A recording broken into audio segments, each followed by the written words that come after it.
21st Century Entrepreneurship with Martin Piskarik. You dedicated the book to your grandfather, Pope, and you wrote who came to America from Ireland with a dream for a better life, etc. So is there a connection with your grandfather, some kind of influence? Is he responsible for you being entrepreneur today?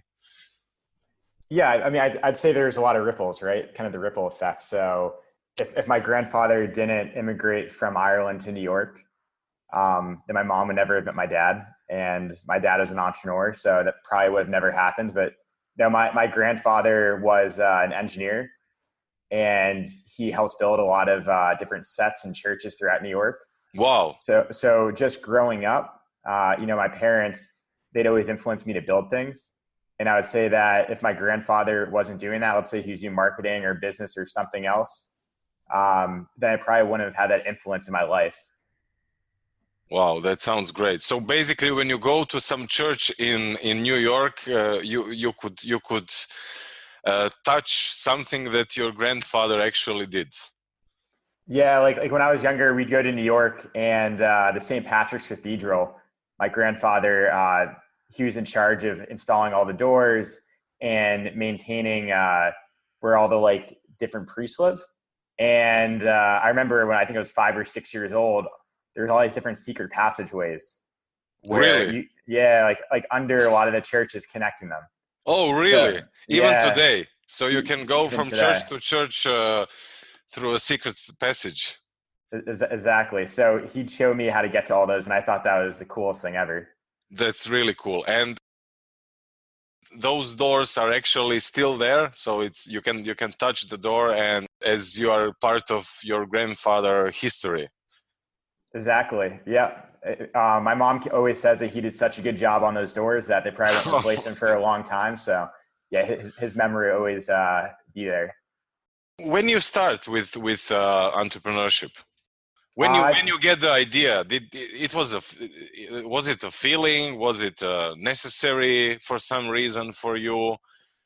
Why? I mean, when and why? Yes. So, I mean, growing up in Boston, it's like a very, I'd say, athletic community. So I always partook in a lot of different sports. Like every season, most kids at the time, they play maybe soccer. I would do soccer, lacrosse, baseball. I was consistently busy. And I think just kind of taking that mental state. My dad, he was going through the process of selling his company and had more time. And I think when you, as a father, when you think about, how do I want my son to be? For myself, I want my kids to be action sports lovers and active and appreciate the outdoors. For my dad, he wanted me to be an athlete and also to be an entrepreneur. So every single summer, we'd write business plans together. And then we'd actually go compete in business plan contests all throughout the Boston area. So I'd always go in and they tell me wait outside, and my dad would say, no, actually, my son's the one who's participating in the contest. Uh-huh. I was maybe, 12, 13, 14, and everyone else is 35 to age 50. Oh my God. Yeah, so definitely started at a young age. Maybe today age is not so important as before. What do you think?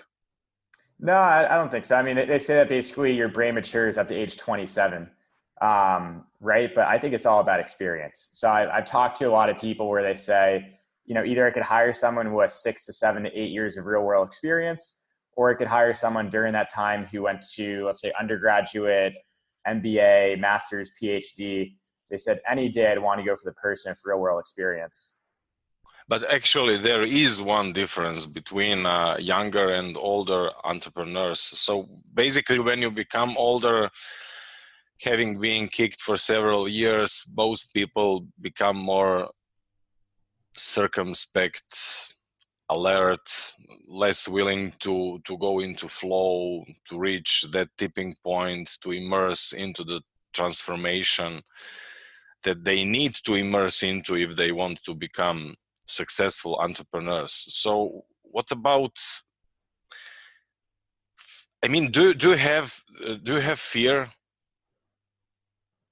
Are you fearless, or do you have some percentage of fear, or do you feel you have less fear than older entrepreneurs that you met? I'd say so. Like, I think fear is an acronym for, false expectations appearing real. So I kind of look at it and I say, if I can know what those expectations are and I make sure that this is the reality, then I'm not afraid to go to the next step. So I'd say maybe the difference between myself and someone who is older is that maybe they've been burned before. So that they have this reality of, my expectations are that this could be a bad outcome. Maybe they didn't have a positive outcome.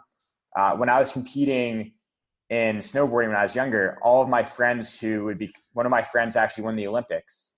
Wow. In the last Winter Olympics. And the difference between him and me was I'd always think, what if I fall? Because I had a pretty bad crash one year. He was always thinking, what if I land? And he was always landing all these different tricks. So for myself, I try to push myself to the point where I don't, let's say, burn myself too much. So like with flow state, they say, you don't push yourself, let's say from 0 to 1, let's say where your comfort zone is, maybe it's 70% of the way. And you say, okay, I want to expand my comfort zone to 80%. So now I'm going to push it to 75. So it's still not out of control. So I'm not scared to go forward. So I think, with fear, it's basically every single day you have like one step you take forward until you're at that 100% change. And a lot of people, they either may have went from 0 to 1 too fast and they got burned. They said, I'm not doing it, or they never push their comfort zone. So they still have this layer of fear that's like inhibiting what they're doing. So I'd say, it's a combination of being young. It's a combination of seeing other young people doing things that in the past used to be thought of, this is crazy, what are they doing? And now it seems more the norm. So our comfort zone is larger. And I'd say, we're validating what those expectations are sooner, and therefore fear is not as much of a reality.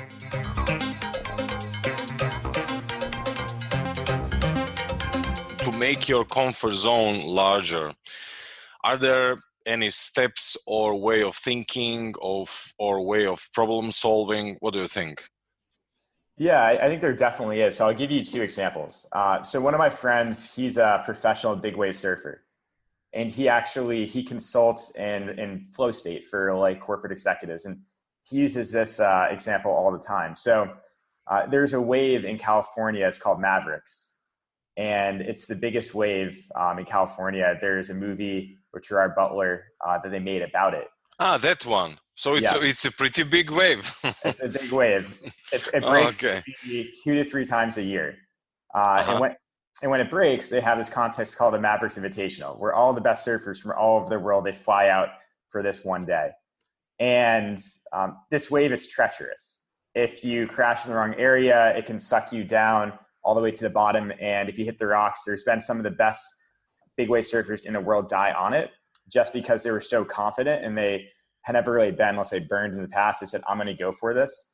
So with my friend, he was kind of timid, and it took him about 3 to 4 years to get out to the wave. So every single time he'd paddle out until he got a little bit too scared.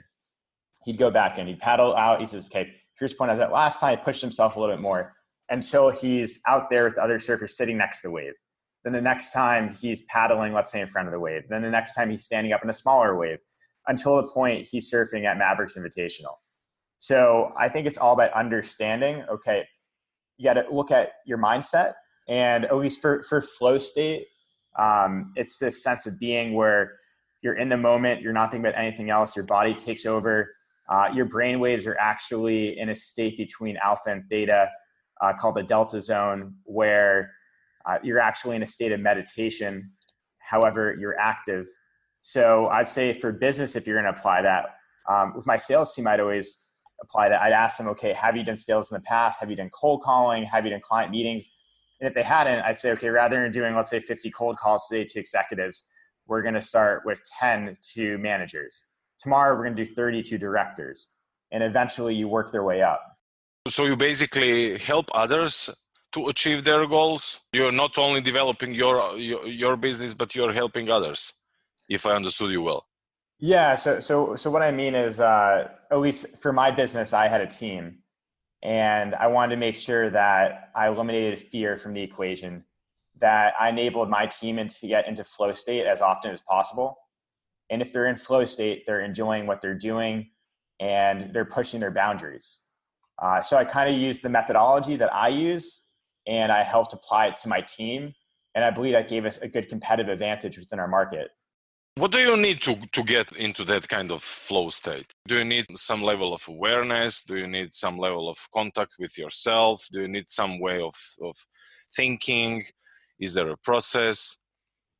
Yeah, so I think there's a few different ways, and there's been a few different books that kind of argue different ways to get into it. Like there's this one book called The Rise of Superman by Stephen Kotler, and I think it's fantastic. It's more a sports mindset, and not as much science, but there's some science behind it. And the way I look at it is, first, there's one thing you can do. There's actually this book called Designing Your Life. And it's not really just on flow state, but you record all the actions that you do throughout the day. And from a ranking of 1 to 10, you say how energized you are. And then after, let's say 2-3 months, you start looking at it and you identify all these trends of, okay, here are the activities that reduce my energy, right? Here are all the all the activities that make me feel positive. And eventually you get to a point where you try to do just as many positive activities as possible. And I believe in flow state. If you're working, if it's something that you love to do, that you're enjoying, it's almost like when you're riding a bike and you forget, or running, and you forget that you're riding your bike, you forget that you're running. Next thing you know, you've gone 3 to 4 miles.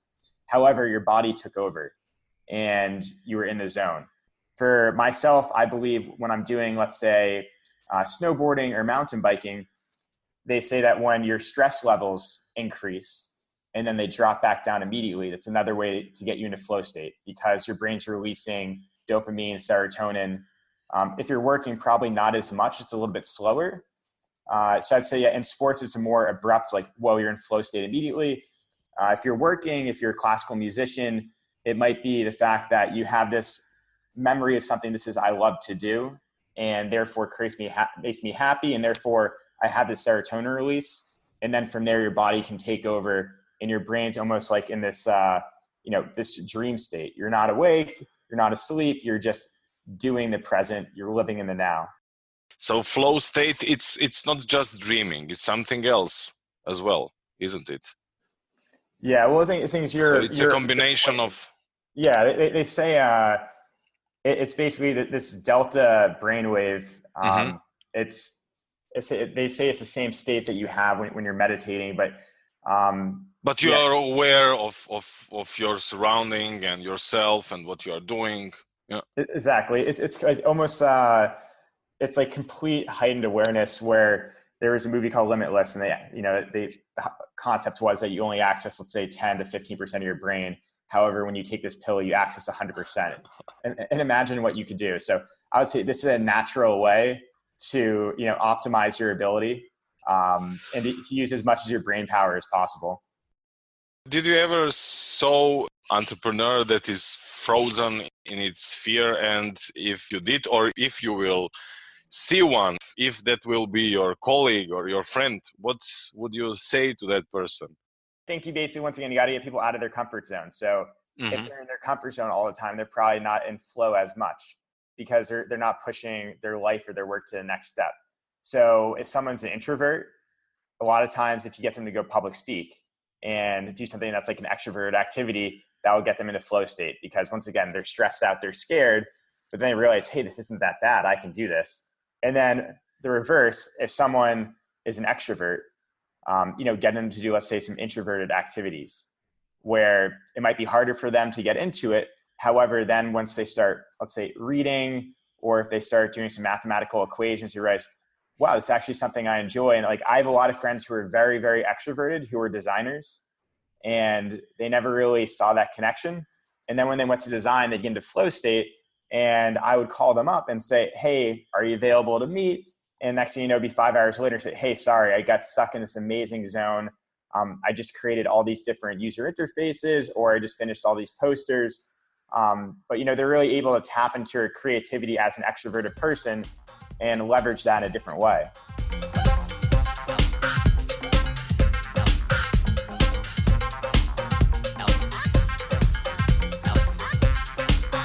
can you imagine how much people are too stressed, too stick? Is like if you want to go to have some boxing, can you imagine being so stick? I'm in boxing when I have time, and so it's just for my health. And when you are boxing with a individual that is too stick, that's very good for you. He's not flexible. He's not in the field. He's not in the flow. And so much people still are going to their daily work or even start their entrepreneurship journey so stick, like, and you spoke about all kinds of sports. Can you do any sport with that attitude, being so stick, being not flexible? I think you cannot. You need some kind of flexibility. You need to have some flow, don't you? Yeah, I mean, physically, I'm not flexible at all. But I mean, okay, not physically, but I know mentally. Yeah, I know. Mentally, yeah. No, I think it applies to anything, right? Yeah. You can't be afraid to learn something new, and I think it's magical when you learn something new because you're adding a new skill set. You're adding new lessons to your mind that you never even had or experienced in the past. And I think if you take that same mindset to anything and you're flexible, then completely. I think there's a lot of people who they are rigid because they might have the wrong morning routine, right? I think it's very important to get enough sleep. It's important to work out enough. It's important to eat the right food. And I think a lot of people, they have the wrong diet. They don't sleep enough. They're tired all the time. They get into this really bad routine. And then their brain, they're not having enough serotonin. They're not, let's say, having the right mental state. They may be stuck in these low frequency waves where you're not excited. You don't feel happy. Your job seems monotonous. You're blaming your boss at work rather than you got to ask yourself, why are you doing this job? What do you enjoy about it? And you say, well, maybe I'm doing it to change this industry, or I'm doing it to connect with these individuals. And say, okay, your boss is basically just someone in the way, or he's someone that you're working with. You're still doing something that follows what you want to do in your mission. So yeah, completely. Like for myself, I make sure that, I get at least 8 hours sleep a night. I make sure that at least for my diet, I do like high fats. So in the morning, I try to do high fats. If it's like, let's say avocado or bacon. And if I can't do that and I don't have enough time, I'll make a smoothie. If I don't have that, then I'll basically skip breakfast and I'll do like a quick fast until 12 o'clock. And I also make sure a lot of people have caffeine in the morning, right? They'll have caffeine the second they wake up. That's not good. Your body can't really process it at that time. And then empty stomach. Empty stomach. So I usually have caffeine around like 11 o'clock. There's also a lot of people drink coffee. Coffee, it's healthy for you. However, you can add like L-theanine, which makes sure that you don't crash. So like a lot of people drink matcha, which has a lot of L-theanine in it. It's in between, let's say, a low T and a coffee state when it comes to caffeine. So just simple things like that, changing, I'd say, the way you wake up every morning and making sure that you're hydrated can help you get into the right mental state, which therefore unlock your flow state during the day. So Brian, can you tell us more about your book? Yeah. So in 2013, I ended up leaving college to start my company, Looped. And I was 19, 20 years old. I didn't really know what I was doing. And I was failing along the way. So the one thing that I did, which I've kind of learned in the past when I'm learning sports, is I looked for other people who in different areas were either 6, 12, or 18 months ahead of me. And I received a lot of amazing advice. However, I wish I knew all these secrets beforehand. So after selling my company 3 years later, I ended up spending the next 2 years taking all of my conversations that I had, documents, emails, and I distilled them into 50 short stories of advice that I wish I had when starting my company. And essentially my book, it's around like 320 pages, but it's not designed to read from front to back. It's similar to Tim Ferriss' Tools of Titans, where you can open it up. Oh, that's a beautiful book. Tools of Titans. Yeah, I wouldn't even call it a book. Awesome book. It's not a book. Yeah. But like my book's not really a book either. It's in a book format. It's more like a series of like similar philosophy, similar approach in writing. Yeah. Yeah. So you can, like, if you have an issue with marketing, right? So the whole entire idea is like, I have a lot of friends like, I'm having issues fundraising right now, or I'm having issues with design or sales. And they can basically go to this chapter and they can find a similar problem that I had, which can apply to them. And then I say, if I was in that situation, here's the style that I would have done it. Here's how it worked out for me. And then they can kind of use it as a launch pad to then, once again, remove the fear. Because I'm saying, hey, here are your expectations. When I did it, this is what happened to me. And they say, okay, that's one of the outcomes. Now, I'm willing to take that next step.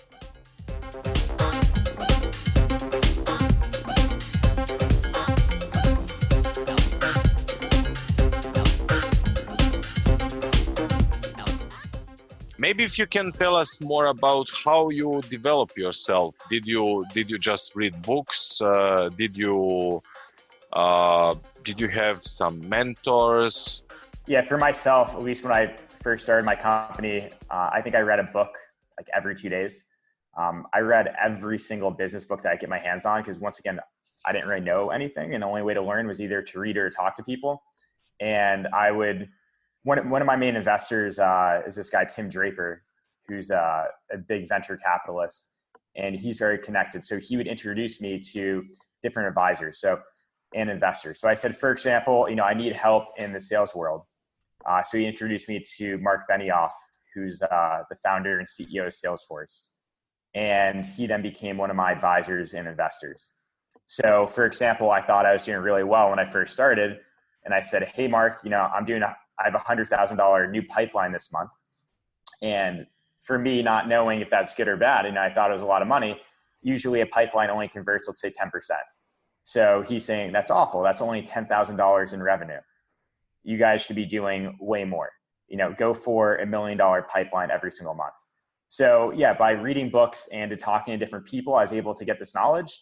And then I'd say another big thing is too, that a lot of people, they're afraid to start a company. I have a lot of friends, and I also hear other podcasts where people feel like they need to raise money before starting something.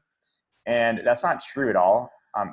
The big thing now that I'm really for is the code-free revolution. So you don't necessarily need to hire developers to validate your concept. There's a lot of tools out there. So you can design user interfaces on Sketch, and then you can tie them together with Keynote, and you can then actually create it online with a product called Bubble, where it's for essentially non-technical people. In order to design it, you can pull in different data. You can make a working model where you can start testing and validating a product within a few weeks. And then let's say you get to the point where you're saying, okay, this is validated. I need to go fast. There's other competitors who are out there. Now it might make sense to fundraise. And the fact that you've been talking to advisors, they've been seeing your progress. Now they say, okay, I believe in this. I see where it's going. Sure, I'll put money into it. But a lot of people hear this story of, okay, you go to Silicon Valley or New York or Austin, or you're going to Berlin, and you basically come up with this amazing idea, and you run into someone, they give you a few $1 million, and they're saying, well, how does that happen? And it's one of those things where it doesn't happen overnight. And the way to make it happen is to basically validate, okay, here's the problem that I'm solving. Here's the job to be done. And let's start building it. And the one thing I learned is I thought that if you validate something with, let's say, 10 to 20 people, it's going to be much different for 1,000 or 2,000 people, and it's really not. So as long as you can create a good experience that's consistent for 10 to 20 people, and now you basically either raise money or you make revenue to scale it to the thousands, it's very possible. And it's also another way to make sure that you're in the zone the entire time, because you're taking baby steps until you went from 0 to 1.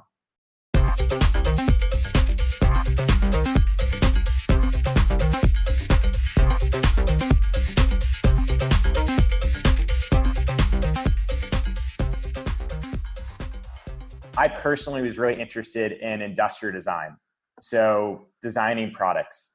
And when I first went to San Francisco, I looked for all the top designers that worked in similar wearable tech products. And I reached out to all of them. So first of all, I made sure I wasn't afraid to reach out to them. Step one. This one guy, Bill Webb, who is the designer for the GoPro and the Nike Field Band, he reached out to me. He said, come on by. And it was actually perfect timing because all of his other designer friends were either teaching at local universities or mentoring others, and he wasn't, and they were all giving him crap for it. So he said, I'd love to mentor you. And once a week, I'd go up into his studio, I'd show him my designs, and he would say, well, you know what, you need to add a curve here, it needs to be bigger here, or you need to basically take into consideration different wrist sizes. And I didn't necessarily know how to do all of that in SolidWorks, which is a 3D computer animated design software.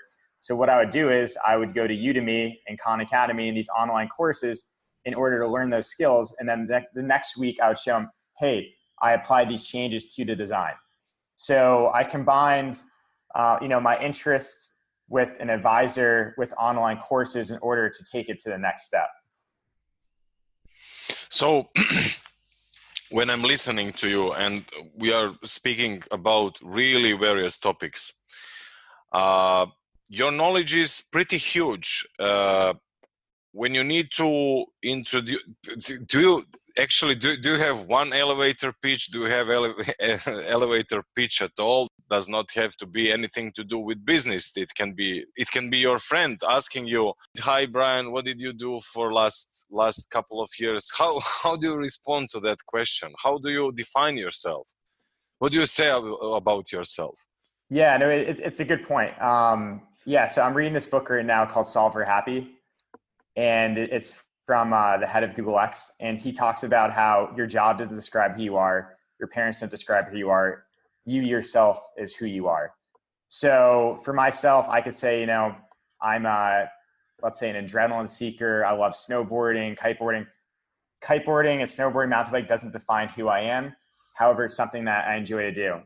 When I say I'm an executive at an event technology company, it doesn't define who I am. However, it shows that my interests are the event space. So I usually say that I'm passionate. The last few years, I've been passionate at making technology that can bring people together, that can connect them. And in my free time, I love adventuring and action sports. And then from that, they usually say, well, okay, what's connection technology?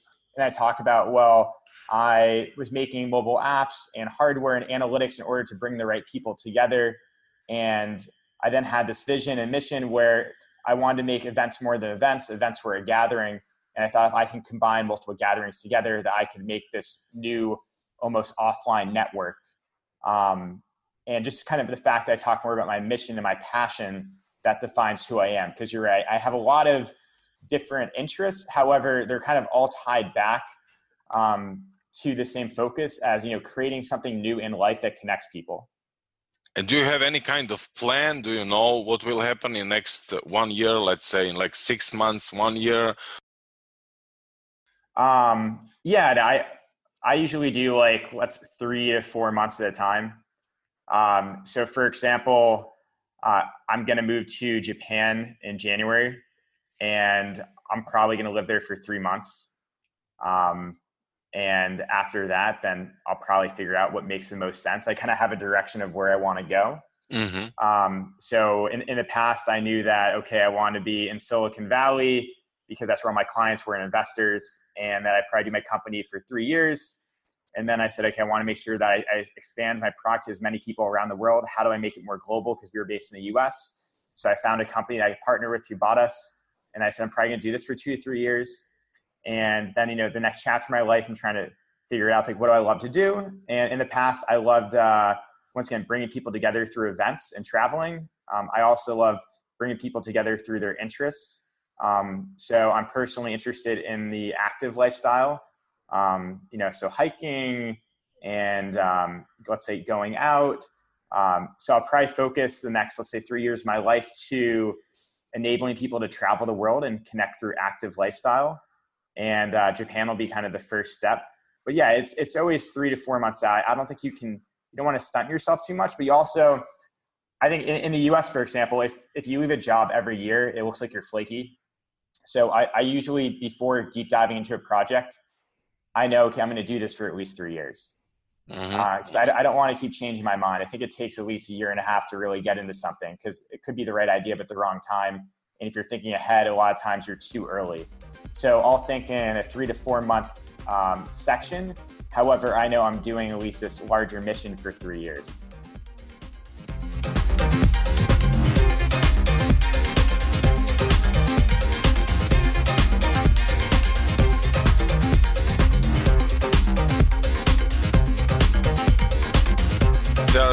other guys listening to us with multiple choices in their life, the way the world is still functioning is for you to focus on just one thing. And that's not very good approach. You need to have holistic approach. You need to have higher level of awareness. You need to be in the field, etc. So what would you tell to those people? Yeah. So for myself, I was going to school for material science and engineering. And in that field, usually you're looking at materials that are failing and recommending new materials or designing new materials. And usually in that field, what you do is you either then work at a chemical or material company, you hit a point where you can't get a higher salary, so you go back for a master's or a PhD, and then you go back into the lab or you're out in the field. And you're doing one thing pretty much for, let's say, 20, 30, 40 years until you're retired. And some people like it. Yeah, I don't like it, but some people like it. Yeah. No, but you could be the example is you could be doing one thing, right? So you could be doing just failure analysis the entire time. A lot of people think it's bad to be a generalist, right? If you're doing too many things, you're stretching yourself thin. What I like is Naval Ravikant, who's the founder of AngelList. He has a new podcast called Naval that came out, and they have this really long episode of all of them tied together. And he said that you should think of it like when you're climbing Mount Everest. You climb Mount Everest, let's say, and then you hit a crevasse, which you can't pass. Do you basically say that's it? Or do you go back down and then you climb a different route until you get to the top? So I think as long as you know what your mission is, like my mission is connecting people. I did it through wearable tech, and it got to a point where I said, it didn't connect people as much as I wanted. So I'm going to go back down the mountain and now start with a different route. And along the way, you learn a lot of these different skills, but as long as you're learning these skills in order to get to your ultimate goal, that's completely fine.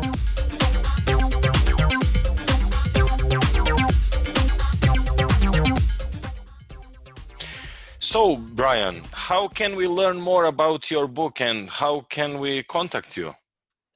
Yeah, so my book is on Amazon. If you search Takeaways, Brian Friedman will pop up. And we actually just launched our audiobook today on Audible. So if you sign up for an Audible account, you should get a free credit and you can download the book. My book website is takeawaysbook.com.